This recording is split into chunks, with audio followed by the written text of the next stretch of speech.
Hey everyone, it's Denise Brown. Thanks so much for being with us today at the Caring Conference. We're going to have a panel discussion on the burden of competence and courage. And this is really inspired by Lauren's presentation earlier today, where she talked about the burden of competence. And that theme has really stayed with me because when we're in a caregiving experience, we are incredibly competent. Our expertise is amazing. What we figure out, what we understand, what we do is really phenomenal. And people look to us then because of our competence. So we're going to start our conversation around the burden of competence. We're also going to talk about the burden of courage because I think we are also courageous and people will look to us to take that courageous step, conversation, action, decision. Okay, so let's talk about competence. And I had asked everyone to think about what's the definition of competence. So Gina, go ahead and share your definition, and thanks to everybody for continuing to share in the chat room. Yes, I said, to me, competence is knowing what to do and how to do it, or knowing that you can find the information, what to do and how to do it. Oh, right. Yes. Resourcefulness. Elizabeth, what do you think?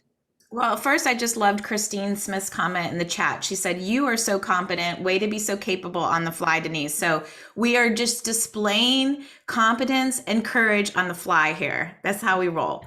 So thank you, Christine, for that. So mine was similar to Gina. I just was scratching notes. I just said ability to move forward and know where to find the help. And so I think it's important. Denise, you're always telling us to find our support network before we really need our support. And that helps us with that competence. Yeah, the best day to build your support is on your best day. That's what you say. I love that. Yeah, we often wait till our worst day. We think, I am so stressed out, I am so overwhelmed. I heard I should join a support group. I'm going to do it today. It's so hard when you are stressed out and overwhelmed. And so when I actually managed the 24/7 community, I would see people would try to join on their worst day and they would be so frustrated. And if you join on your best day, it was a very different experience. It's very different to drive to a support group meeting when you are stressed and overwhelmed. When you are driving to a support group meeting, when you feel like, okay, let's just see how this is. I'm in control today. It's very different. The other thing is you're looking to really create habits that are helpful and to nourish relationships that are supportive. So if you build your support on your best day, you're at your best and really starting to nourish and nurture relationships, which can be helpful to you on your worst day, just like a support group or an online community or a Facebook group. Okay. And Sade is sharing in the chat room, her definition of competence is the ability to not only see what needs to be done, but to execute a plan to get it done basically what Gina said. So put it all together. But yeah, this ability to see not only what needs to be done, but how to make it happen. You have a plan and you can execute it. Yeah. And Darlene is saying the ability to see a need and meet a need without being asked. And I think that intuitive ability to meet needs is very specific to family caregivers. And Darlene, you've been sharing the frustration that you have that and others don't. And I think that's important for us to acknowledge that we have that. And the expectation that it is a common gift is not true. It's not true. And I think it's important for us to really acknowledge that we have a rare gift. And that rare gift does require that we take care of it. And in order to take care of it, we do have to ask others to help, which is kind of ironic in all of it. So Gina, what would you say you feel really competent in doing during caregiving? I feel really competent in advocating for my Carrie's medical needs or not. Okay, yeah. Elizabeth, how about for you? Oh, I'm thinking. I was in the beginning, I was really competent in crying. Oh, yeah, Um, yeah, and yes. and then I was just like competent and like, I think my competency is like, I'm a sleeve roller upper and I'm gonna like dig in and figure it out. So I would say mine is really being attached to reality. And I would also say being organized and anticipating. My ability to anticipate is only because of all the years that I've spent in the caregiving space. And so I believe that that competence has been handed to me from family caregivers. So just my conversations with family caregivers have really helped me understand the anticipation. I also think it's important to know that we can see where this is going. We just can't know when it's going to happen, how it's going to happen, and why it's going to happen. And I think that uncertainty makes it difficult for us in caregiving because we get used to living with uncertainty. And I would say that's part of our competence as well, that we don't necessarily know when the next stop in this train ride, which has a final departure, is really going to map out or happen. And so we just kind of learn to feel like, okay, it's uncertain, but I know where we're heading. And I guess just that vision of where we're going is helpful as well. Denise, I would add as a competency as a certified caregiving consultant, um, I would see myself as a connector. I feel like I'm a good connector of, my dad had always said life is a contact sport. And so networking and connecting. And I think that that makes your resource bubble bigger. Yeah, absolutely. Absolutely. And I would also say that ability to stay connected with relationships is really helpful as you make changes in your life because the relationships will stay with you. The relationships that are important to you will stay with you. When I let go of caregiving.com, what I realized is I maintained certain relationships which were very helpful for me in the transition. So the relationships can be really helpful as you go through this courageous act of letting go. You can let go of a situation or a circumstance or an experience and maintain the relationships that help you in the transition. And Patty is sharing about her ideas around competence. It's like a huge bag of tricks. I love this, Patty. I've told friends I love this bag around to pull out what I need at the moment I need it, knowing that I might have to shove that solution back in and grab something else that works at any moment. Absolutely. Absolutely. So please feel free to continue sharing in the chat room what your bag of tricks looks like. What are the tricks in your bag? Do you remember the Captain Caveman cartoon? That's what I'm thinking of when you say that. It's like he always could reach in and pull out of his belly the thing that he needed. So, yeah. Okay, so let's talk about the competence of courage. And I think about our presence during caregiving as really being courageous. So you might hear that family members might say, oh, I don't want to visit because I want to remember him as he was. Now, to me, that is an expression of fear. And we instead say, he's here, she's here. That's why I'm going to stay present. And the courage to say, stay present during pain and suffering is amazing, amazing. So I'm curious, how would you guys define courage during caregiving?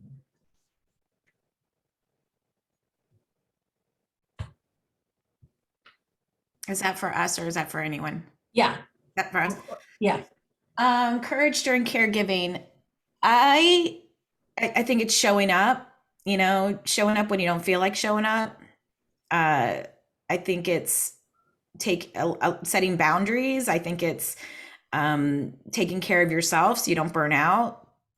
And what that, and redefining what that is every day so that you can kind of morph into the new rolling with it.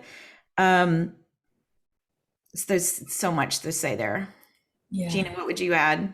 Yeah, I would say, first of all, it is stepping up to the plate because any of us can find excuses why we shouldn't be the one.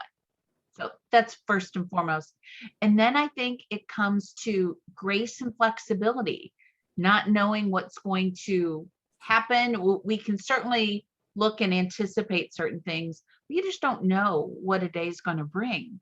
And to remain flexible, saying, I'm in this, like Denise said, for the right reasons, or you're in it because you love yourself, you want to do your best, so you have no regrets.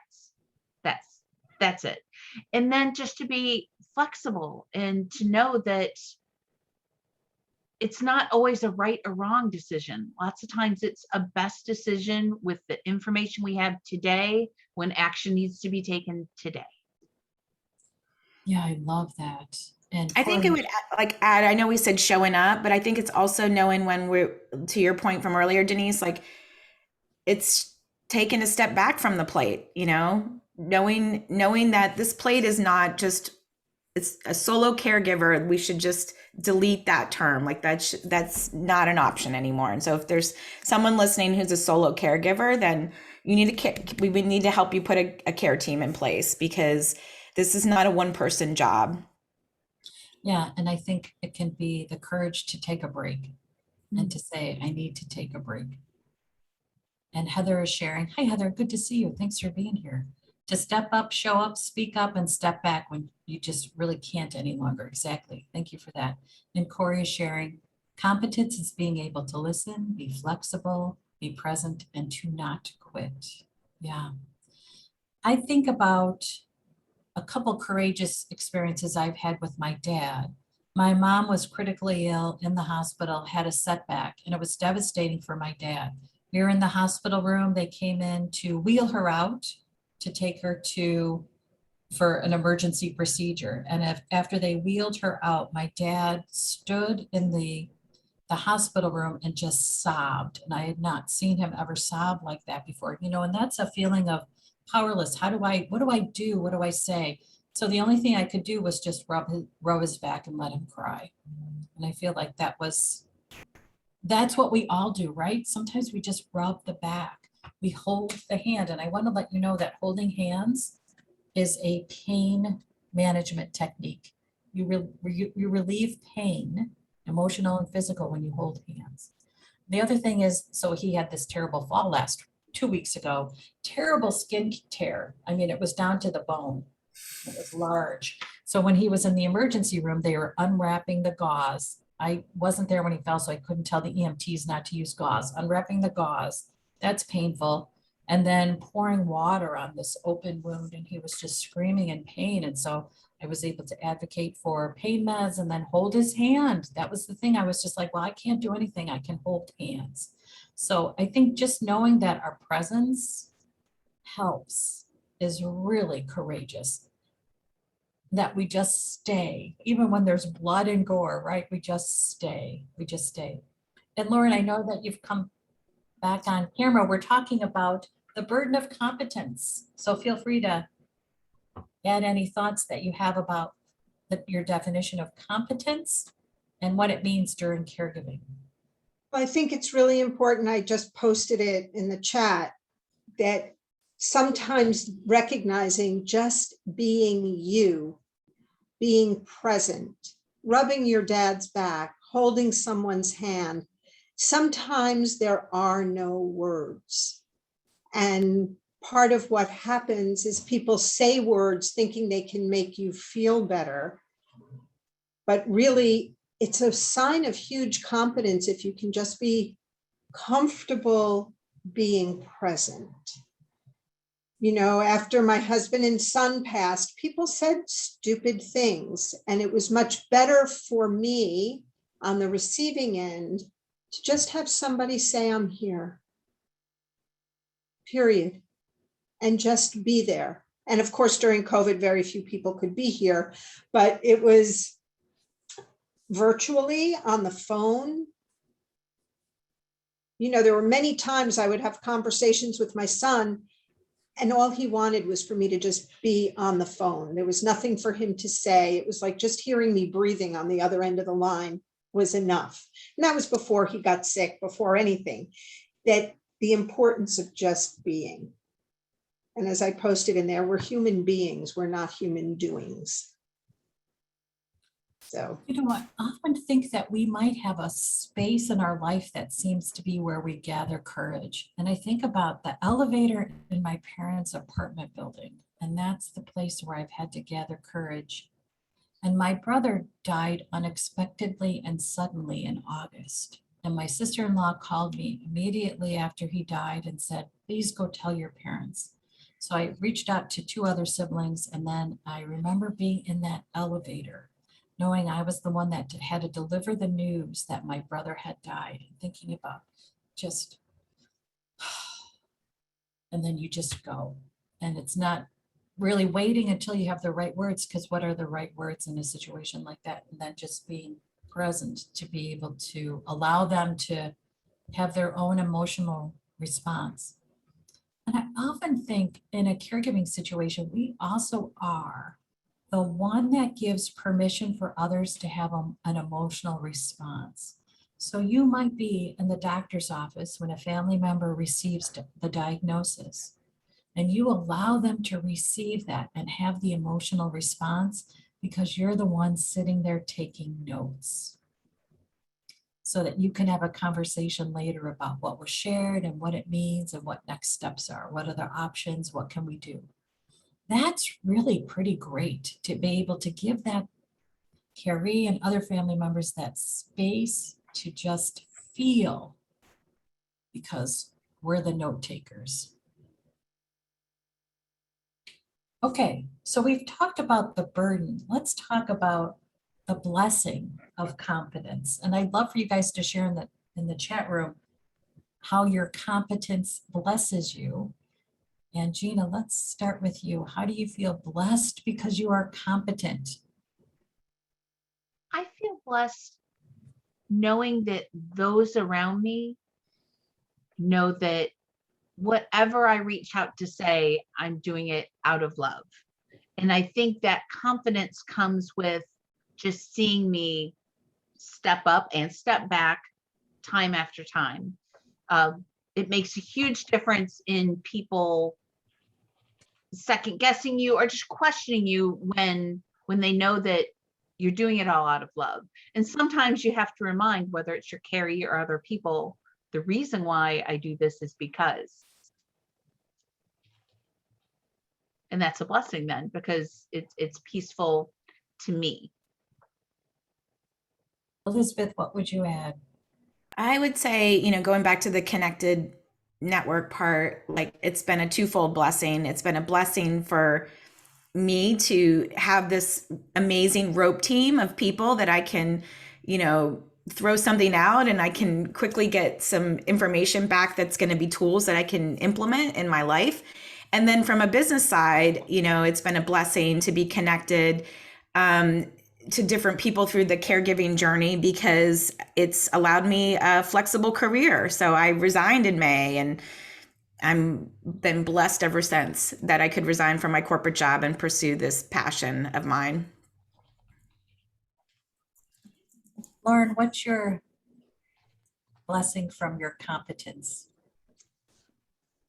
it's being able to have the space and know, in response to Darlene's question about what happens when it gets turned on you, if you're having an emotional moment, the competence is being able to say, that's giving me space, and recognizing if I don't take their comments personally, that's where, and we breathe comes in, because it gives me space, that they're struggling with the emotions. And what people do is they dump it on you to give them the illusion that they don't have these feelings. They're not in trouble. It's your problem.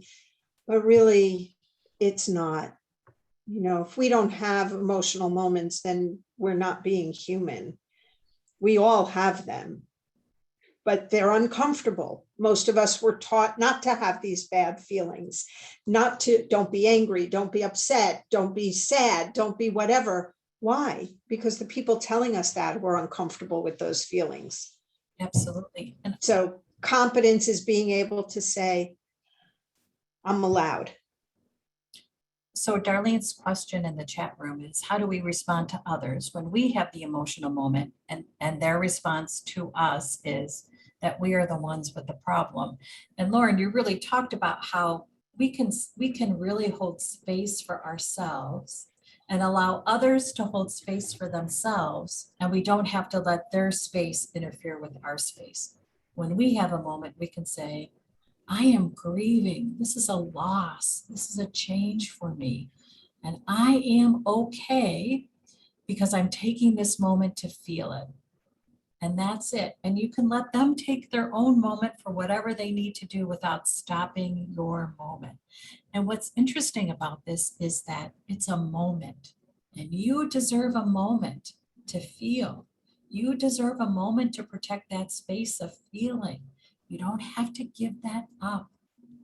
And it's okay if someone else has a different feeling and emotional response. You can give them space for whatever that is. Keep your space for your response. That you deserve time to say, I'm hurting right now. I'm grieving a loss. This is a tough change for me. This is hard for me. And I'm going to feel it because I feel better for feeling it.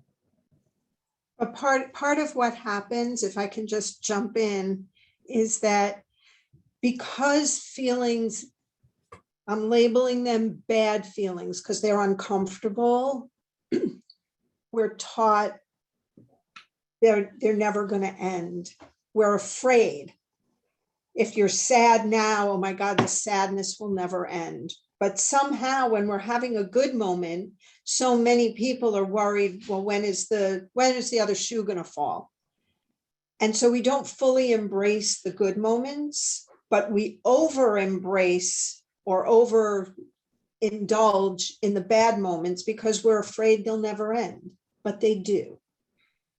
And as you're saying, yeah, it's a moment, whether that moment lasts for 5 minutes or 5 days or 5 hours, it's reaching out to say, I need somebody's hand to hold.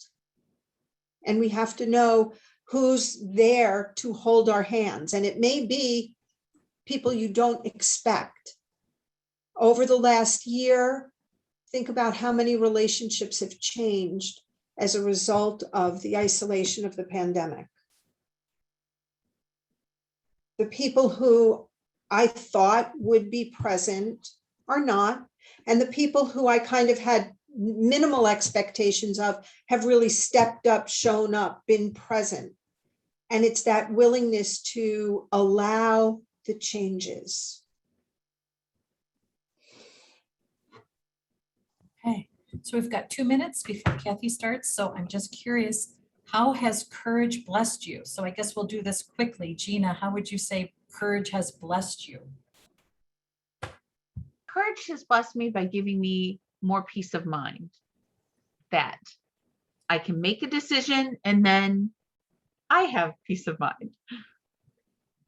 I love that. I love that because you've done something, you've taken action, you've said it. Yeah. Elizabeth, what would you say about courage blessing you? I think it just is, I think courage has blessed me because when I put it out there, and, you know, sometimes I think someone had mentioned in one of the chats earlier, like this imposter syndrome, but we're all kind of on this spectrum of, we all know something and someone may know a little bit less and someone may know a little bit more, but if you can help pull somebody up. So I feel like when I've been courageous, my latest courageous thing is being on TikTok, by the way, which is no small feat. But it's like, and it's helping someone. And so then I think then it's like you get comfortable stepping it out a little bit more and hopefully helping more people. Lauren, what would you say has blessed you because of courage? I think being willing to admit to people out loud, especially after the significant losses that I experienced this past year, that I get to respond differently than anybody expects. You know, your world gets turned inside out and upside down, whether it's becoming a caregiver and your life gets changed in ways you didn't expect, or your life gets changed because the person you've been caring for is no longer there. And you say, nothing changes unless we ourselves change. You can have insight, you can have awareness, it takes courage to actually act in a different way. Okay, we're gonna leave it at that. So thank you, Elizabeth, Gina, and Lauren. And I'm gonna stop the recording so we can get Kathy set up.